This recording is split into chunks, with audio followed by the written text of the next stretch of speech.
गणपती बाप्पा मोरया, मंगलमूर्ती मोरया.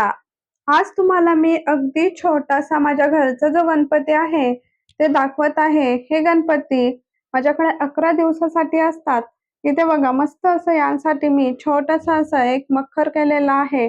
आमच्याकडे याला मखर म्हणतात. तुमच्याकडे काय म्हणतात ते मला कमेंट करून नक्की सांगा. इथे बघा तुम्हाला आवडल्यास व्हिडिओला लाईक नक्की करा. मस्त अशा गणपतीचं आपल्याकडे आगमन झालेलं आहे.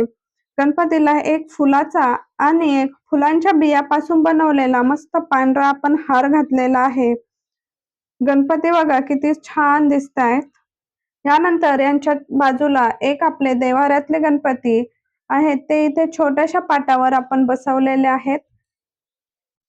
त्यानंतर मी इथे छोटीशी एक अशी रांगोळी गणपती बाप्पांपुढे काढलेली आहे. इथे बघा मस्त अशी विठ्ठल रुक्माईची आपली मूर्ती जी आहे ती ठेवलेली आहे. ही मूर्ती तुम्हाला कशी वाटली हे देखील मला कमेंट करून नक्की सांगा. आणि यांना छोटे-छोटे असे हार सुद्धा इथे आपण घातलेले आहेत. यानंतर इथे एक घंगाळ ठेवलेला आहे. हा अगदी छोटासा घंगाळ आहे. यामध्ये मस्त असे फुलं ठेवलेले आहेत. इथे दिवा लावलेला आहे. हा दिवा जो आहे तो अखंड दिवा चालतो. इथे मस्त लाईटवरच्या 2 समया लावलेल्या आहेत. ह्या दोन्ही बाजूनी 2 समया लावल्या यामुळे याचा प्रकाश पण खूप छान पडतो आणि दिसायला सुद्धा अगदी छान दिसतात. इथे बघा मस्त असा आपण एक कलश ठेवलेला आहे. आता तुम्हाला हे गणपती बाप्पाचं डेकोरेशन, गणपती बाप्पा कसे वाटले हे मला नक्की सांगा. आणखी एक गोष्ट आवर्जून तुम्हाला दाखवायची इथे म्हणजे आपले सरस्वती ठेवलेले आहेत. हे बघा.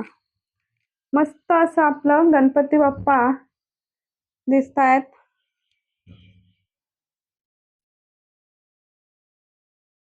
तुम्हाला हे गणपती बाप्पा कसे वाटले हे मला कमेंट करून नक्की सांगा. गणपती बाप्पा मोरया, मंगलमूर्ती मोरया, मोरया रे बाप्पा मोरया रे, मोरया रे बाप्पा मोरया रे.